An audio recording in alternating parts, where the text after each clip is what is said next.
Sonamura NC নগরের প্রবাসী স্ত্রী রুবিনা আক্তারের উপর অ্যাসিড হামলার ঘটনার এবার নতুন মোড় সামনে এলো। পুরনো একটি অপহরণ মামলাকে ধামাচাপা দিয়ে শেষ করতে না পেরে অবশেষে নিরপরাধ তিন ভাই সুমন মিয়া, রুবেল হোসেন এবং ছোট ভাইয়ের উপর অ্যাসিড হামলার মতন একটি ভয়ঙ্কর মামলায় ফাঁসানোর চেষ্টা প্রবাসী স্ত্রী রুবিনা আক্তার এবং তার প্রেমিক ভাগ্নে হুমায়ুন কবিরের। ঘটনার বিবরণে জানা যায় যে 2024 সনের সেপ্টেম্বরের 18 তারিখ বাঁশপুকুর বাজার থেকে স্কুলে যাওয়ার সময় অ্যাসিড মামলায় যুক্ত থাকা যে তিন অভিযুক্তের কথা বলা হয়েছে তাদের মধ্যে ছোট ভাইয়ের মেয়েকে রুবিনা আক্তার এবং হুমায়ুন কবির একটি গাড়িতে করে অপহরণ করে নিয়ে যায়। যদিও রুবিনা আক্তারের সঙ্গে সুমন মিয়া এবং রুবেল হোসেন আগে থেকেই একটি পারিবারিক সম্পর্কে ছিল এবং সেই সম্পর্কের সুবাদে ছোট ভাই অর্থাৎ রুবেল হোসেনের নাবালিকা মেয়েকে গাড়িতে ডাক দিয়ে তুলে এক টাকা ঠান্ডা পানীয় খাইয়ে অজ্ঞান করে অপহরণ করে নিয়ে যায় বলে অভিযোগ। যদিও ঘটনার পর ওই নাবালিকার পরিবার থানার দ্বারস্থ হলে 3 দিনের মধ্যে দক্ষিণ জেলার মনু থেকে অপহরণকারী হুমায়ুন কবির এবং রুবিনা আক্তারকে নাবালিকা মেয়েটি সহ উদ্ধার করতে সক্ষম হয় পুলিশ। যথারীতি অপহরণ মামলায় জেলের ঘানি টানতে হয় হুমায়ুন কবিরকে। পরবর্তী সময়ে জামিনে বের হয়ে এসে ওই পরিবারের উপর শুরু হয় অকথ্য অত্যাচার। বহুভাবে চাপ সৃষ্টি করা হয় মামলা উঠিয়ে নেওয়ার জন্য। এক পর্যায়ে মামলা শেষ করার জন্য ওই নাবালিকার পরিবারকে 5 লক্ষ টাকা অবধি দেওয়ার কথা বলে ওই অভিযুক্তরা, কিন্তু এতে রাজি হয়নি মেয়ের জেঠু অর্থাৎ বড় ভাই সুমন মিয়া। এরপর থেকে শুরু হয় বিভিন্ন ধরনের চাপ সৃষ্টি। চলতি মাসের 10 তারিখ এবং 12 তারিখ সোনামুড়া কোর্টে তাদের ওই মামলার শুনানি ছিল। তাদেরকে বলা হয়েছিল তারা যেন আদালতে পা না রাখে, কোনো প্রকার সাক্ষী যাতে না দেওয়া হয়। যদি এমনটা হয় তাহলে তাদের বাড়িঘর পুড়িয়ে দেওয়া হবে। কিন্তু এরই মধ্যে এক গভীর চক্রান্ত করে অ্যাসিড মামলায় রুবিনা আক্তারকে আহত করে ফাঁসিয়ে দেওয়া হয় ওই তিন নিরপরাধ ভাইকে। উল্লেখ করার বিষয় হলো, অ্যাসিড হামলায় আহত হওয়া রুবিনা আক্তারের বাড়ি একেবারেই ভারত বাংলা সীমান্তের কাঁটাতারের বেড়ার সঙ্গে, যেখানে সন্ধ্যা 6টার পর কাউকে চলাফেরা করার অনুমতি নেই বিএসএফ এর পক্ষ থেকে। আর অ্যাসিড হামলাটি হয় রাত প্রায় 11টায়। তাহলে কি করে এখানে অভিযুক্তরা গেল, এটাও কিন্তু একটা বড় ধরনের প্রশ্ন।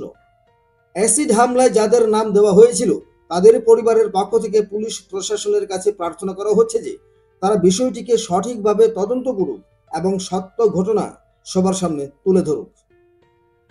আগরতলা থেকে সমরজিৎ চৌধুরীর রিপোর্ট, ত্রিপুরা পাইওনিয়ার। আমার নাতি স্কুল যাইতে দিছে আরে এবারে রুবিনা আক্তার ডাক দিছে আরে নাতিন গেছে আরে নাতিনের ডান্দি গাড়ি তুলছে আরে নাতিনের জোশ খাবাইছে, নাতিনে অজ্ঞান হয়ে গেছে, নাতিনদের কোনো নিচে গিয়ে নাতিনে আর করতে পারে না। এরপরে হেন নিচে হেন যাই হুঁচ হয়েছে আরে এরপরে কইছে মোবাইল দিছে, কইছে তোর বাবুর কাছে ফোন করি আমি ভালে আছি, জেনে আছি, আমার একটু আইও না। তো এরপরে আমরা এবার টোয়ানিত বাড়িছি, এবার পুলিশের রাস্তা লইছি, পুলিশে এবার 3 দিন পরে নাতিন দিয়ে উদ্ধার করে আনি দিছে আরে এরপরে তারা অনকা আমরা আমার বন্ধুতের নামে তারা মিথ্যা মামলা দিছে। তারা অ্যাসিড ডালি অনকা কয় আমার বন্ধুতে অ্যাসিড ডালছে, অনকা ঘটনাটা মিথ্যা মামলা দি দিছে। দিছে বাড়িঘর জ্বালাই দিব, রাস্তাঘাটে খাইলে মারিয়া লাগব। তো একজন বাসপুকুর, একজন করাইলামুড়া, একজন মতিনগর, তারা কয় তারা বলে তারা অ্যাসিড ডালছে, তারা অনকা মিথ্যা মামলা দি তারা ফাঁসাইতে আছে। কি কারণে ফাঁসাইছে? কি ঘটনা নাতিনের ঘটনা লইয়া তারা কি হয়েছে নাতিনের লগে তারা নাতিনরে লইয়া গেছে গিয়া, আমরা তার নামে মামলা করছি, নাতিন বেশি উদ্ধার করে আনি দিছে। মানে এই লইয়া তারা অনকা মিথ্যা মামলা দিয়ে আমার বন্ধু থেকে বাসাইছে। আবার তারা আমরা 5 লাখ টাকা হাজিয়ে আমরা এটা শেষ করে দিতে, আমরা দিছি না দনে তারা আমরা বিরুদ্ধে অনকা এই মামলা দিছে। আরো হুমকি দিতে আছে, ঘর দুয়ার ভাঙ্গা লাগবে, ডেজার দিয়ে উড়াই দিব, বন্ধুর বাস ফগুর থাকতে দিত না, এরকম তারা হুমকি দিতে আছে। হুমায়ুনের সঙ্গে রুবিনার কি সম্পর্ক আসলো? এবং আমরা যতটুকু জানি যে রুবিনার সঙ্গে হুমায়ুনের একটা সম্পর্ক, অবৈধ সম্পর্ক থাকার ফলে হুমায়ুনের আগের একটা সংসার ভাঙছে। হুমায়ুনের লগে আগের সংসারটা পরিবারটা আমার আপন খালতো ভাইয়ের ঘরের বাইজি বিয়ে করেছে 6 মাস, তার বাড়িতে আউন যাওনে আসিল। তারপরে এই পরিবারটাতে সাইরা দিছে হুমায়ুনের মামির লগে হুমায়ুনের অবৈধ সম্পর্ক আছে। মামি বলতে কার কথা বলছে? মামি রুবিনা আক্তার, যার গাঁও এসিড ঢেলছে।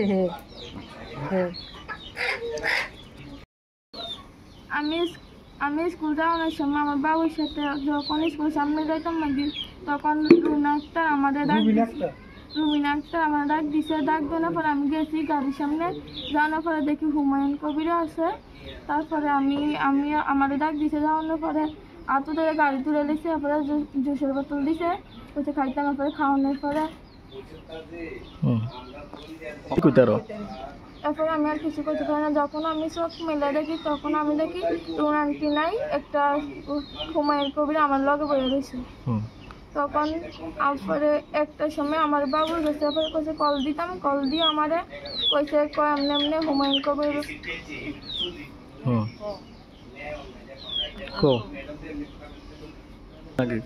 তো আমাদের পরে হুমায়ুন কবির কইছে এমনি এমনি তোমাদের